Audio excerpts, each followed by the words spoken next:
नमस्कार, आप देख रहे हैं सर्किल न्यूज 24। उत्तर प्रदेश के जनपद फतेहपुर में लेखपाल सुधीर के ऊपर प्रशासन ने एसआईआर के संबंध में अधिकारियों द्वारा इतना प्रताड़ित किया गया कि 26 नवंबर की शादी के एक दिन पहले ही काम के प्रेशर से खुद को फांसी पर लटका लिया।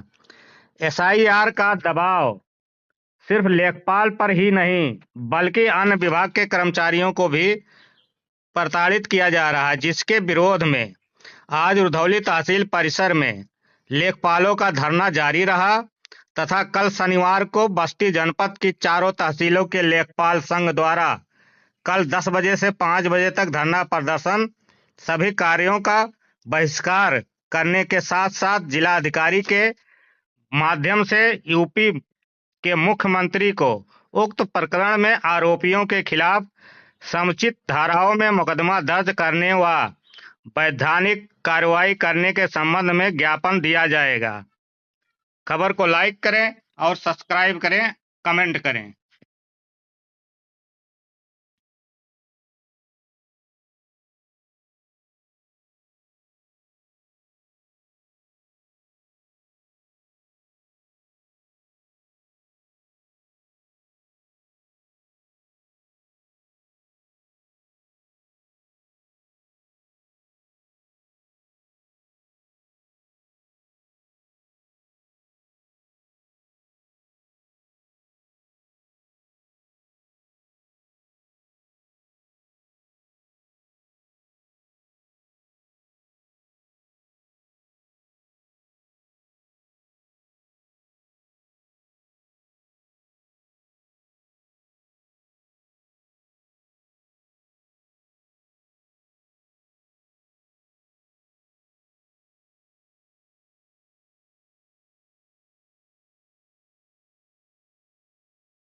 किस संबंध में धरना प्रदर्शन हो रहा है? हम लोग धरना प्रदर्शन कर रहे हैं जनपद फतेहपुर में 1924 बैच के नियुक्त सुधीर कुमार लेखपाल साथी हमारे हैं, जिनको सुपरवाइजर बनाया गया और वो सुपरवाइजर थे। उनकी शादी तय हुई थी, शादी होना था 26 तारीख को और वहाँ के फतेहपुर की बिंदकी तहसील में नियुक्त एसडीएम साहब संजय कुमार सक्सेना जी को उन्होंने अपनी शादी के लिए अवकाश हेतु प्रार्थना पत्र दिया था जी। उस प्रार्थना पत्र को स्वीकृत नहीं किए। शादी अगले दिन शादी ही थी जी। अगले दिन फिर मीटिंग रखे, जब मीटिंग रखे तो वो उपस्थित नहीं हो पाए क्योंकि उनकी खुद की शादी थी, इसलिए उनको सस्पेंड कर दिया गया। दूसरी बात, जब सस्पेंड कर दिया अगले दिन उनके यहाँ जो प्रोग्राम होता है शादी के पहले 26 तारीख के पहले 25 तारीख को हल्दी का या तेल मैन जो भी होता है प्रोग्राम में बैठे हुए थे। फिर कानून को साहब को भेजे, कानून को साहब जा करके उल्टा सीधा उनको धमकाया और जैसे कहे थे उसी तरीके से तुमको बर्खास्त कर दिया जाएगा, ऐसा कर दिया जाएगा, वैसा कर दिया जाएगा। नहीं, जब उसको सस्पेंड कर दिया गया तो फिर कानून को साहब उनके घर पर कैसे पहुंच गए? अब पता नहीं वो वहाँ के सिस्टम जाने के कैसे किए वो लोग।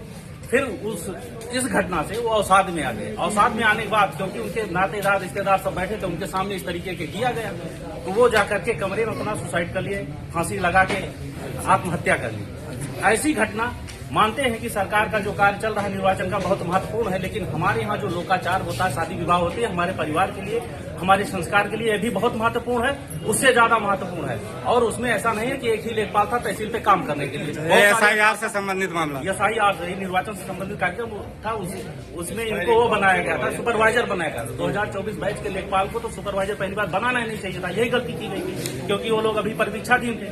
वहाँ पर पुराने लेखपाल थे, उनको बनाना चाहिए था, लेकिन ये गलती की। दोबारा उनको सस्पेंड किया गया, फिर उनको मजबूर किया गया आत्महत्या करने के लिए। उसी दिवंगत साथी की आत्महत्या की गई। आत्महत्या के लिए जो एसडीएम मजबूर किए उनको ऊपर एसडीएम का नाम मालूम है? संजय कुमार सक्सेना जी। मैंने पहले कौन से तहसील के एसडीएम है? बिंदकी तहसील फतेहपुर जिले के। वो उन्होंने मजबूर किया, उन्होंने आत्महत्या कर ली और आज तक उनके खिलाफ एफआईआर नहीं हुआ, हत्या का एफआईआर नहीं दर्ज हुआ। जो कानून को साहब गए थे उनके खिलाफ दर्ज हुआ, लेकिन उनके खिलाफ नहीं हुआ। यही मांग है हमारे सारे संगठन का कि जो इसलिए मजबूर किया जिस एसडीएम को, उनको उनके खिलाफ हत्या का मुकदमा दर्ज किया। आपका धरना कब तक चलेगा? अनिश्चितकाल की एफआईआर दर्ज होने से पहले? एफआईआर दर्ज होने से पहले क्या आपका धरना प्रदर्शन कब तक चलेगा? अभी तो हमारे प्रांतीय कार्यकारिणी द्वारा जो निर्देश दिया गया है, आज 10 बजे से लेकर 2 बजे तक का निर्देश है, 10 से 5 तक का निर्देश है। उसके बाद जैसा निर्देश आएगा वैसा हम लोग कार्यक्रम आगे बढ़ाएंगे।